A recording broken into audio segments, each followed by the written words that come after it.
Hey guys, welcome to Now This Nerd. I'm here at Comic-Con with Todd McFarlane, and I'm like excited beyond belief. We're gonna do good. We're gonna pull. It's gonna work out. Todd McFarlane is basically the guy who like created Image Comics, Spawn. He is directing the new movie, so it's just amazing to be here. And Let me clarify. yeah, Co-founded Image with some other Yes. good gentlemen. So I don't want to take all the credit. They get sensitive. like we were just talking, like Image is an amazing like machine now that The thing I'm proud of with Image is twofold. I mean, one that we allow the same ownership rights because Image owns nothing, right? I mean, let's just be clear. We own nothing. We publish 70 books. We own nothing. If you did a book for us, you own 100% of it. But the other part, just on a creative level, is the eclectic titles that we put out, right? So Marvel and DC, and they're doing a great job, and they do it. But their box is only so big, right? For the most part, right? Once you sort of live in superhero, you can only go so far, venture so far. We don't have any of those trappings. We just go bring us cool ideas, and so we get this smattering all over the place of all this stuff, and it's not all interconnected, so it can just be anything that's cool. And we're just letting the cream rise to the top, and we're having a good time with it right now. Yeah, I think that's really amazing because like comics now, when they're doing like a bunch of indie stuff and like you get like new ideas, like you get Saga and like Bitch Planet and like The Walking Dead, and like you get those ideas that aren't superhero ideas but are still really cool to read, and like the art's so different and it's refreshing. So like it's really cool to like just have like a comic place where you can go and like have independent creators that also get to like own their own stuff and create like and just tell the stories they want to tell, which is amazing. Who would have thought that when Walking Dead comic book came out, right, and it preceded TV by probably 7-8 years. Who would have thought that of all the books between Marvel and DC and Image, that the thing that was going to be the big breakout thing that was going to set cable record was going to be this black and white little zombie book, right? Yeah. So it just shows you that it doesn't have to fall into the formula. You can do stuff outside the norm and still have not only success, but in this case, ginormous success, right? So I keep saying you can be the next Robert Kirkman, right? And if you don't want to be Robert Kirkman, you can be the next Brian Vaughan. And if you don't, then you can be the next Mark Millar, who just sold his studio to Netflix. I mean, there's a possibility now for the next creator to come along and be the next it girl or it guy, right? So do it, get selfish, right? Your audience, like if you got an idea, bring it out. Now's a good time. The window is open. I also like with Robert Kirkman bringing Walking Dead and stuff, it like really reinvigorated like horror, in my opinion. Like I loved horror and I grew up watching all those movies, but like I really got back into horror once Walking Dead, like the comic came out, and then it also came to TV. So like horror is like having a huge year, obviously, with like Get Out and It and stuff, and then like hearing that you're trying to like do the Spawn movie as more of a horror themed thing is also like just so cool. So like I wanted to know, like I heard that you were like comparing it to Jaws and stuff. I want to know like what kind of influences are you going to take from Jaws into the Spawn movie? I mean, I use that because I used to go into the executives in Hollywood and go, hey, I got this idea for Spawn. I think it should be dark and gritty. And, he doesn't talk, but when he comes, it's really vicious. And he's the catalyst for, humans moving around. And I remember, and again, they would say to me, how can you have a movie with the title Spawn and Spawn doesn't talk? And so my sarcastic, immature voice would look at them and go, you know what? There's lots of movies that do that. And there was this one I remember watching. I don't know if you ever saw it. You're an executive of a movie. It's called Jaws. That dude didn't really talk a lot. And he was the title character, right? Every creep movie, the movie is, for the most part, named after the ghost, the monster, the boogeyman, right? What are you talking about? Of course it is. They just don't talk a lot in their movies. Think about every sort of creepy movie you had. They don't get on screen and start going, this is how I was invented, here's my origin story. No, usually they leave that up to somebody else, right? As a matter of fact, in Jaws, we never even found out why that shark was so damn big, right? So, of course you can do it. They just have the trappings in their head of superhero, action movies, superhero. And I go, stop, unplug. I grew up with Wait Until Dark and Rosemary's Baby and The Exorcist and Omen and John Carpenter's The Thing, and even all the stuff today with The Grudge and The Ring and all this stuff. Once you take out the ghost, the monster, and you go pull it out of the movie, it is a normal movie, which is different than superhero movies and action movies. Superhero movies, once you pull Batman out, it's not normal. You still have, you got to pull out the Batmobile. and now you got to get out Wayne Manor, and now you got to get out the Batcave, and you got to get out the Joker, and you got to get out Robin, and you got to keep pulling and pulling and pulling. So you have to suspend belief on 50 things to go for the ride. In creep movies, which is why I think they work so well universally, you have to suspend belief on one thing. Do I believe this family in this movie going to a haunted house that doll could talk and scare the shit out of them? And if you can go for that one premise, scary doll, then Annabelle works for you, right? You can go there, right? The Conjuring works for you. You can go to these movies now and they work for you, one. And so to me, that's what I was raised on. Even Frankenstein. You take Frankenstein out of his movie, you had a guy with a hunchback and you had a crazy doctor, but everything was still human. And so I'm not concerned about the fantastic other than Spawn. And everything else will be a R drama movie, and then he becomes the catalyst. So going back to your question, and it's long-winded, is I refer to the lead in my story, which is a cop, as my Sheriff Brody, right? Sheriff Brody was on screen way more than the shark and talked way more than the shark. He was the lead. He wasn't the main character, he was the lead. And so the Spawn's existence is just something that gets everybody moving to some extent. And given the nature of the people in my story, they don't even know if they're going crazy when they see the shadow move in the peripheral. So they're even doubting that the shadow's even moving.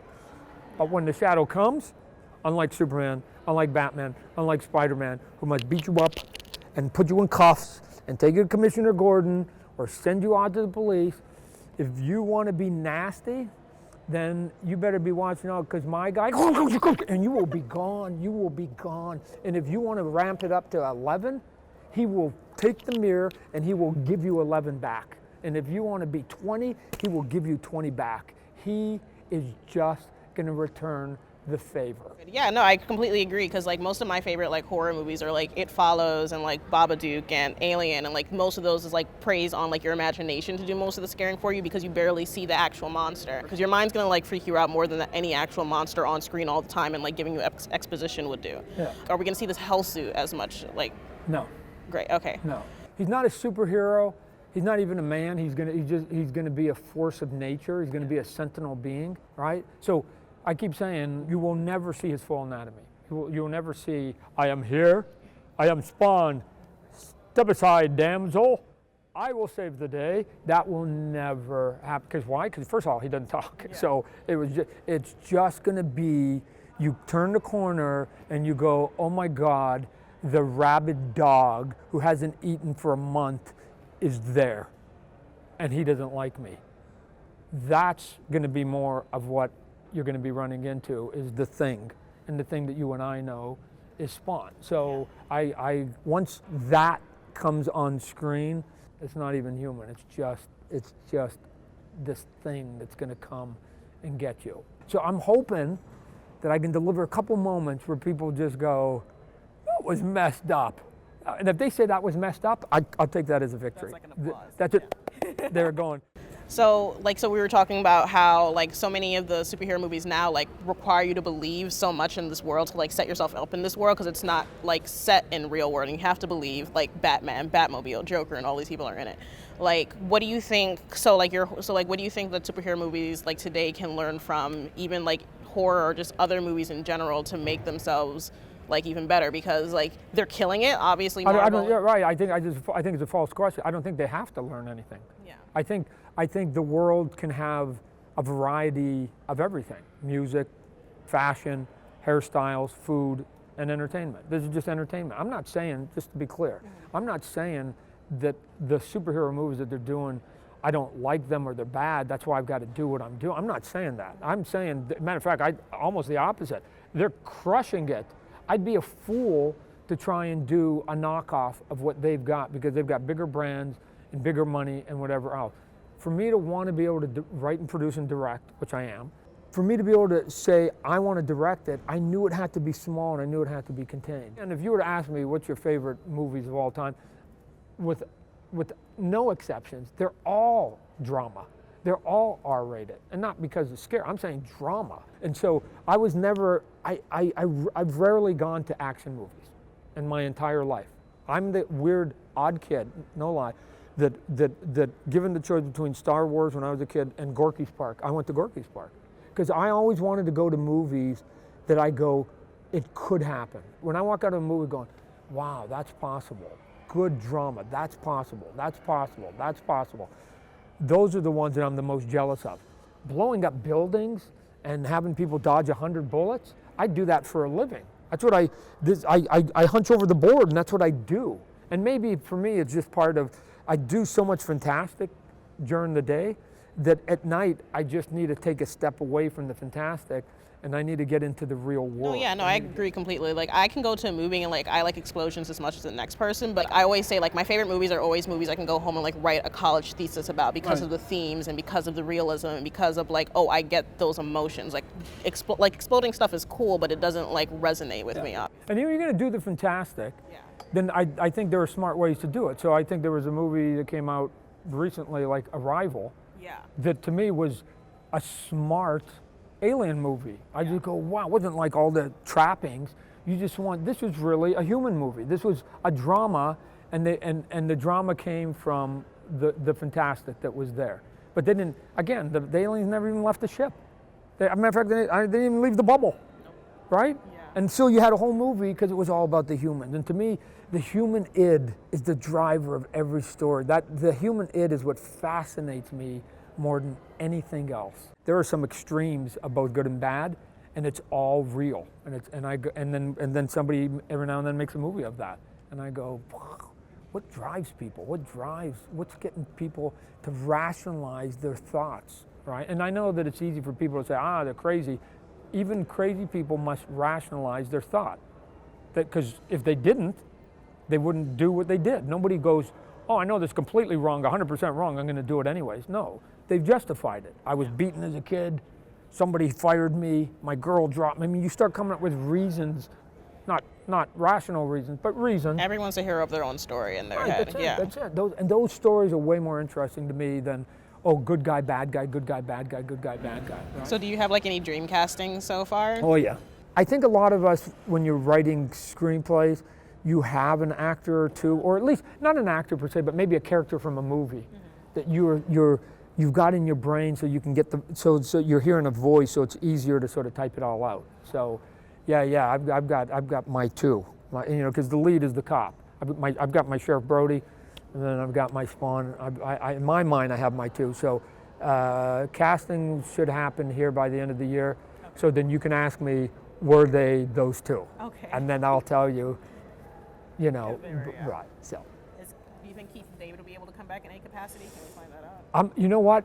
Here's what I got for Keith David in my head, and I've had it there for a while. Is it like there's a scene where people are walking down the street and the two cops are talking, and then they walk, and then but they just bump one guy, and all he does is he turns and goes, "Hey, watch it," and you go, "Oh, it's Keith David," right? Yeah. And he just does the voice. You just get the 3 words out of him because his voice is just spectacular. Yeah, his voice is iconic. Yeah. It's great. Yeah. Oh man, I'm sorry, I'm so excited. Okay, it's the most important question for me. Is the clown or violator gonna be in it? No? Oh my god, really? I just lamented. We just went on a lament. Oh my god. Well, but he's so close to Spawn though. No. The movie I am making is a boogeyman movie, and there's only one boogeyman. There's not the boogeyman and the arch villain boogeyman and the headquarter boogeyman. There is one thing in my movie that is out of the fantastic, and it is called Spawn. Now, is there perhaps a possibility of an Easter egg in there? Yes. Okay, that's all I want. That's all I ask. But will they be? No. But is there a wink and a nod? Potentially. Great. So. That's all I ask. All right. I think that's all the time we have, so we're gonna wrap up. I appreciate you giving me the time. Yeah, thanks it's been a pleasure. so much for talking to me. Yeah, sure. it was amazing, and your answers are incredible, and I relate to a lot of them because, like you said, I prefer horror that's less seen and like more scary because my brain's gonna scare me more than anything else I see on screen. And Batman's also one of my favorite costumes to talk about. Cool. Yeah. So it was great talking to you. Thank you. Thanks so much for joining us, guys.